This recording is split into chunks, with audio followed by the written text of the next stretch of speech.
السلام علیکم ورحمۃ اللہ وبرکاتہ۔ اب جب ہم نے ایمان کی تعریف اور اس کے بعض احکام سمجھ لیے تو اب ارکان ایمان اور صفات ایمان کو بھی سمجھ لینا ضروری ہے، اور انہی کو ایمانیات بھی کہا جاتا ہے۔ کن کن باتوں پر ایمان رکھنا ہے، ان ساری چیزوں کا تذکرہ قرآن پاک میں، حدیث پاک میں اور علماء، فقہا، مجتہدین کرام کے اقوال میں وضاحت کے ساتھ، صراحت کے ساتھ ہمیں ملتا ہے۔ اللہ تبارک و تعالیٰ قرآن پاک میں ارشاد فرماتا ہے وَلَكِنَّ الْبِرَّ مَنْ آمَنَ بِاللَّهِ وَالْيَوْمِ الْآخِرِ وَالْمَلَائِكَةِ وَالْكِتَابِ وَالنَّبِيِّينَ، ہاں اصل نیکی یہ ہے کہ ایمان لائے اللہ پر اور قیامت پر اور فرشتوں اور کتابوں اور پیغمبروں پر۔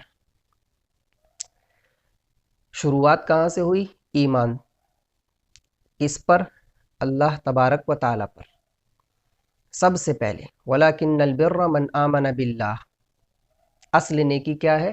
اللہ پر ایمان لائے، پھر یوم آخرت پر، تمام ملائکہ پر، تمام کتابوں پر، تمام نبی اور رسول پر۔ دوسری جگہ اللہ ارشاد فرماتا ہے آمن الرسول بما انزل الیہ من ربہ والمؤمنون کل آمن باللہ وملائکتہ وکتبہ ورسلہ۔ آمن الرسول، رسول ایمان لایا، کس پر؟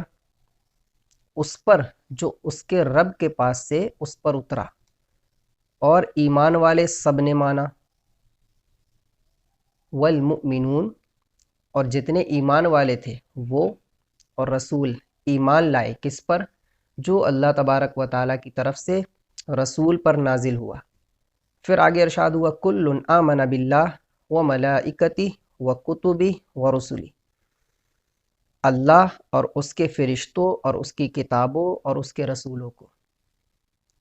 یہ دو آیتیں ہوئیں۔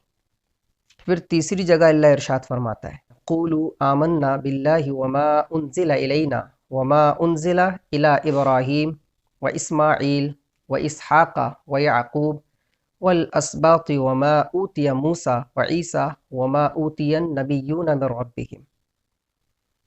یوں کہو کہ ہم ایمان لائے اللہ پر اور اس پر جو ہماری طرف اترا اور جو اتارا گیا ابراہیم، اسماعیل، اسحاق، یعقوب اور ان کی اولاد پر، یعنی کہ ان تمام انبیاء پر جو کچھ اتارا گیا ہم اس پر بھی ایمان لائے، یہ کہو۔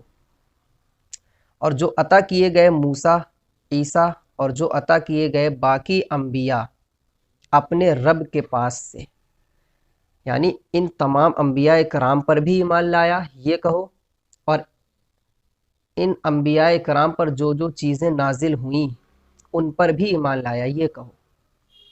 اسی لیے ارشاد ہوا نا وما انزل الی ابراہیم، اور جو اتارا گیا ابراہیم، اسماعیل، اسحاق، یعقوب اور ان کی اولاد پر، ان کو۔ اور پھر آگے ارشاد ہوا وما اوتی موسیٰ وعیسیٰ وما اوتی النبیون من ربہم، یعنی جو عطا کیے گئے موسیٰ و عیسیٰ اور جو عطا کیے گئے باقی انبیاء، یہ سارے نبیوں پر بھی۔ کہاں سے؟ اپنے رب کے پاس سے۔ تو ان تمام چیزوں کا تذکرہ قرآن پاک میں موجود ہے۔ پھر جب حضرت جبریل علیہ السلام نبی کریم صلی اللہ تبارک و تعالیٰ علیہ وسلم کی بارگاہ اقدس میں حاضر ہوئے اور عرض کی کہ ایمان کی حقیقت ارشاد فرمائے، تو نبی کریم صلی اللہ تعالیٰ علیہ وسلم نے ارشاد فرمایا ان تؤمن باللہ، سب سے پہلی چیز ان تؤمن باللہ، اللہ پر ایمان لائے، پھر وملائکتہ وکتبہ ورسلہ والیوم الآخر، تمام فرشتوں پر، اللہ کی تمام کتابوں پر، اس کے تمام رسولوں پر اور آخرت کے دن پر۔ پھر آگے ارشاد فرمایا وَتُؤْمِنَ بِالْقَدْرِ خَيْرِهِ وَشَرِّهِ، اور اچھی بری تقدیر پر۔ یہ رسول پاک صلی اللہ تبارک و تعالیٰ علیہ وسلم نے حضرت جبریل سے ارشاد فرمایا۔ پھر ہم فقہاء اکرام اور مجتہدین اسلام کی بارگاہ میں چلتے ہیں ان سے طلب کرتے ہیں اور ان سے جاننے کی کوشش کرتے ہیں کہ ایمان کے ارکان اور صفات کیا ہیں۔ حضرت امام اعظم رضی اللہ تبارک و تعالیٰ عنہ ارشاد فرماتے ہیں یجب ان یقول آمنت باللہ وملائکتہ وکتبہ ورسلہ والبعث بعد الموت والقدر خیرہ وشرہ من اللہ تعالی۔ واجب ہے کہ مکلف اپنے دل زبان سے کہے کہ میں اللہ پر، اس کے تمام فرشتوں پر، اس کی تمام کتابوں پر اور اس کے تمام رسولوں اور مرنے کے بعد دوبارہ زندہ ہونے پر ایمان لایا، اور اچھی بری تقدیر پر کہ وہ اللہ تبارک و تعالیٰ کی طرف سے ہے، ان تمام چیزوں پر ایمان لایا۔ امام جعفر امام طحاوی رضی اللہ تعالیٰ عنہ انہوں نے کیا ارشاد فرمایا؟ ارشاد فرماتے ہیں والایمان هو الایمان باللہ، اور ایمان یہ ہے کہ اللہ تعالیٰ کی یعنی اس کی ذات و صفات اور اسماء کی تصدیق کرے۔ والایمان هو الایمان باللہ وملائکتہ وکتبہ ورسلہ والیوم الآخر والقدر خیرہ وشرہ وحلوہ ومرہ من اللہ تعالی، یعنی اللہ تبارک و تعالیٰ پر ایمان لائے، تمام فرشتوں پر، تمام کتابوں پر، تمام رسولوں پر، آخرت کے دن پر اور اچھی بری تقدیر پر، اور پھر اسی طرح آگے ارشاد فرمایا وحلوہ ومرہ من اللہ تعالی، اور تقدیر کی تصدیق کے خیر و شر، تلخ و شیری، یہ سب اللہ کی جانب سے ہے، اس پر ایمان لائے۔ مطلب جو تقدیر میں جو کچھ بھی ہے وہ سب اللہ تبارک و تعالیٰ کی طرف سے ہے، چاہے وہ تلخ ہو یا شیری ہو، سب اللہ کی جانب سے، اس پر ایمان لائے۔ ان تمام چیزوں کا مجموعہ جب ہم دیکھیں تو ان تمام چیزوں کا مجموعہ ایمان مفصل میں، جس کو ہم صفت ایمان مفصل بھی کہتے ہیں، اس میں ہمیں ملتا ہے، اور وہ کیا ہے؟ آمنت باللہ وملائکتہ وکتبہ ورسلہ والیوم الآخر والقدر خیرہ وشرہ من اللہ تعالی والبعث بعد الموت، کہ میں ایمان لایا اللہ پر، اس کے تمام فرشتوں پر، اس کی کتابوں پر، اس کے رسولوں پر اور آخرت کے دن پر، اور اس کی اچھی بری تقدیر پر کہ سب اللہ تبارک و تعالیٰ کی طرف سے ہے۔ یہ ایمان مفصل ہوا۔ تو اسی طرح ایمان مجمل بھی ہے، تو اس کے تعلق سے کہا گیا آمنت باللہ وبجمیع ما جاء بہ النبی صلی اللہ تبارک و تعالی علیہ وسلم، یعنی میں ایمان لایا اللہ پر اور ان تمام امور پر جو نبی کریم صلی اللہ تبارک و تعالی علیہ وسلم اللہ کے پاس سے لائے۔ کیا ارشاد ہوا ایمان مجمل میں؟ آمنت باللہ، میں ایمان لایا اللہ پر، وبجمیع ما جاء بہ النبی صلی اللہ تبارک و تعالی علیہ وسلم، کہ جو چیز اللہ کے رسول اللہ تبارک و تعالیٰ کے پاس سے لائے ان تمام چیزوں پر میں نے ایمان لایا۔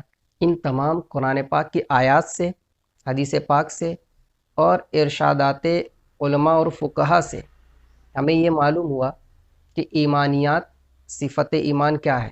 ان تمام ایمانیات کو، صفت ایمان کو کلمہ توحید اور کلمہ اسلام میں جمع کر دیا گیا، اور وہ کلمہ کیا ہے؟ لا الہ الا اللہ محمد الرسول اللہ۔ اس کلمے میں دو جز ہیں، پہلا لا الہ الا اللہ، اللہ کے سوا کوئی معبود نہیں، دوسرا محمد الرسول اللہ، محمد صلی اللہ تبارک و تعالی علیہ وسلم اللہ کے رسول ہیں، اور یہ دونوں جز قرآن پاک میں موجود ہیں۔ پہلا جز سورہ محمد میں اور دوسرا جز سورہ فتح میں۔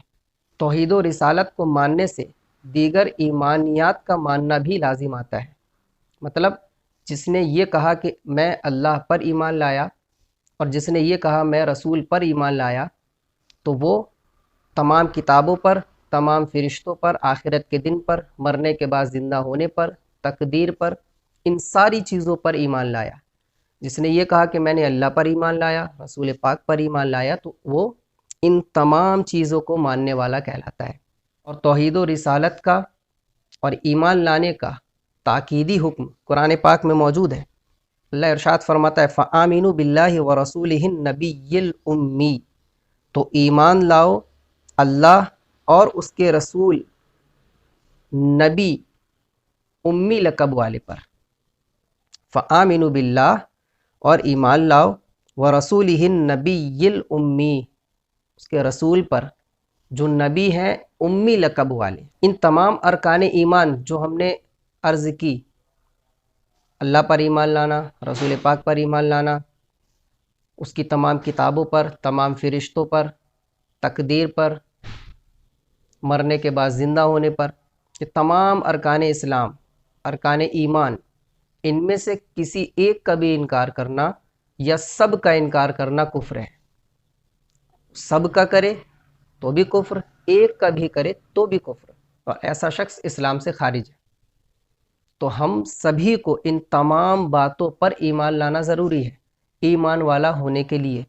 پھر ہر ایک پر، یعنی کہ اللہ پر ایمان لانا، رسول پاک پر ایمان لانا، ہر ایک جز پر بہت سی گفتگو ہے کہ اللہ پر ایمان لائے تو کیسا لائے، اس کے لیے کیا چیزیں محال ہیں، کیا چیزیں ممکن ہیں، اللہ کی قدرت میں کیا چیزیں داخل ہیں اور کیا چیزیں نہیں ہیں۔ ان ساری باتوں کا علم بھی ہم پر بہت ضروری ہے ایمان اور عقیدہ صحیح ہونے کے لیے۔ رسول پاک صلی اللہ تبارک و تعالیٰ علیہ وسلم کی ذات کے تعلق سے کیا عقیدہ ہونا چاہیے، اس کا بھی علم ہم پر بے حد ضروری ہے، کیونکہ آج جو ماحول ہے، مسلمان سمجھ بھی نہیں رہا کہ وہ ایمان سے کب نکل جا رہا، غلط عقیدہ رکھنے کے سبب۔ اسی لیے انشاءاللہ تبارک و تعالی ہماری کوشش یہی ہوگی کہ جو عقائد ضروری ہیں ان تمام عقائد کا بیان ہو جائے۔ اس سلسلے کو بڑھاتے ہوئے اگلی گفتگو میں انشاءاللہ تبارک و تعالی اللہ تبارک و تعالی کی ذات کے تعلق سے کیا عقائد ہونے چاہیے، اس پر کچھ گفتگو ہوگی۔ السلام علیکم ورحمۃ اللہ۔